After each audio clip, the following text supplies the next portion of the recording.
Malin Kundang.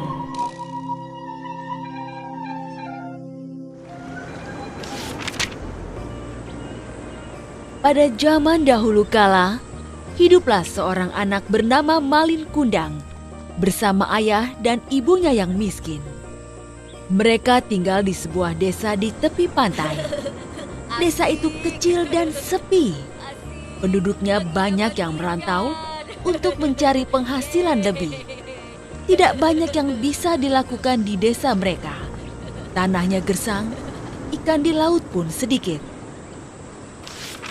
Malin Kundang suka sekali bermain. Setiap hari kerjanya hanya mengejar ayam satu-satunya milik orang tuanya. Kemari kau burik, kemari. Malin kecil terus mengejar si burik. Ketika Malin Kundang berhasil menangkapnya, biasanya dia akan menyiksa ayam itu. Kena kau. Suatu hari, ayah Malin Kundang hendak pergi merantau ke negeri seberang. Konon katanya, negeri seberang sangat kaya dan cari uang di sana sangat mudah. Ayah berangkat ya, Malin? Iya, ayah. Ayah Malin Kundang segera ikut naik kapal bersama penduduk lain yang hendak merantau. Tinggallah ibu dan Malin di desa yang miskin itu. Hari demi hari, tidak ada kabar dari sang ayah. Sang ibu pun bekerja lebih keras untuk mencukupi kehidupan sehari-hari mereka. Ayo, silahkan dibeli. Sementara si Malin Kundang masih saja mengejar si burik. Ketika suatu hari hendak mengejar si burik, tiba-tiba Malin Kundang terjatuh. Aduh. Aduh.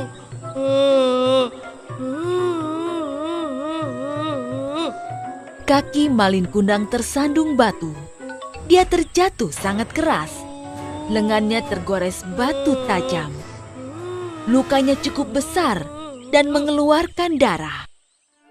Sang ibu segera mengobati luka si Malin Kundang. Dengan penuh kasih sayang, dia merawat Malin. Luka ini pasti sembuh, namun bekas lukanya akan susah hilang.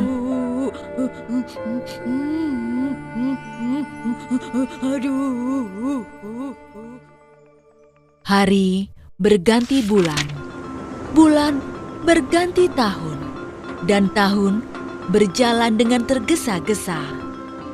Tanpa terasa, Malin sekarang menjadi pemuda yang tampan dan kuat. Dia mulai bosan tinggal di desa yang sepi dan miskin itu. Dia ingin merantau seperti ayahnya. Aku akan merantau seperti ayah. Kemudian, Malin Kundang meminta izin kepada ibunya. Bu, izinkan aku merantau ke negeri seberang. Kata Malin Kundang kepada ibunya yang segera menjadi sedih. Jangan anakku, ibu takut kamu tidak kembali seperti ayahmu. Hanya kamu satu-satunya anakku. Kalau kamu tidak kembali, aku hidup dengan siapa? Jangan khawatir, Bu. Aku berjanji aku pasti kembali. Aku akan jadi orang kaya dan akan memboyong ibu untuk ikut bersamaku. Akhirnya, tidak ada lagi yang bisa diperbuat ibunya. Malin Kundang bersikukuh untuk pergi. Malin Kundang menyelinap ke sebuah kapal. Dia bersembunyi di peti kayu. Sepertinya di sini aman. Kapal pun berlayar. Namun di tengah laut, kapal itu dicegat oleh bajak laut. Semua awak kapal dibunuh oleh bajak laut. Mereka merampas semua barang-barang berharga di kapal itu dan meninggalkan kapal itu terkatung-katung di laut. Kapal kita dirampok! Kapal kita dirampok! Tolong! Kapal kita dirampok! Rampok! Malin Kundang selamat karena dia sembunyi di peti. Saat dia keluar dari persembunyiannya, kapal itu sudah terdampar di sebuah pantai. Sungguh beruntung, sebab di dekat pantai itu ada sebuah desa yang subur dan kaya. pelabuhannya besar dan ramai. Malin Kundang tersenyum meski tubuhnya lemas tidak berdaya. Di sini, aku akan mengadu nasib. Malin Kundang bekerja keras siang dan malam. Hanya satu yang ada dalam benaknya, yaitu jadi orang kaya. Tekad dan kerja kerasnya membuahkan hasil. Dia pun menjadi kaya, punya kapal besar dengan 100 awak kapal. Aku kaya! Aku kaya! Suatu hari, Malin Kundang mengajak istrinya berlayar dengan kapal mewahnya. Mereka berlabuh di pelabuhan desa kampung halaman Malin Kundang. Berita tentang suksesnya Malin Kundang pun terdengar sampai ke telinga ibunya. Apakah itu kapal si Malin anakku?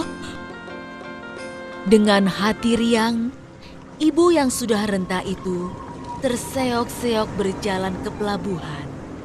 Dia memang Malin Kundang, aku yakin. Batin ibunya saat melihat Malin turun dari kapal bersama istrinya. Malin, kamu pulang, Nak. Istri Malin Kundang heran dengan seorang ibu tua yang berlari ke arah mereka sambil berteriak-teriak. Pakaiannya compang-camping, wajahnya renta dan lusuh. Siapa dia, Kanda? Apa benar dia ibumu? Malin Kundang gelisah. Dia tidak mau istrinya tahu kalau Malin Kundang berasal dari keluarga miskin. Entahlah Dinda, mungkin hanya pengemis tua yang mau minta sedekah. Ibu tua itu mendengar perkataan Malin Kundang dan berubah sedih. Masa kamu tidak mengenalku, wahai anakku? Aku ini ibumu yang membesarkanmu. Malin Kundang menjadi marah. Ibuku sudah lama mati. Jangan mengaku-ngaku, wahai pengemis tua. Sang ibu menangis terseduh. Aku yakin kamulah Malin anakku. Lihatlah bekas luka di lenganmu. Hanya Malin Kundang anakku yang punya bekas luka itu. Malin Kundang makin marah. Dia menyuruh pengawalnya untuk mengusir ibu yang semakin terseduh-seduh. Ya Tuhan, jika memang dia benar anakku Malin Kundang, kukutuk dia jadi batu. Seketika petir menggelegar, padahal langit sedang cerah. Pelan-pelan Malin merasakan ada hal aneh dalam tubuhnya yang semakin kaku. Oh, ada apa dengan tubuhku? Tubuhku kaku. Tidak! Malin Kundang pun menyadari jika dia sedang dikutuk. Malin bersimpuh, mencium tanah dan segera berubah menjadi batu. Terlambat sudah baginya untuk menyesali sifat durhaka kepada ibunya.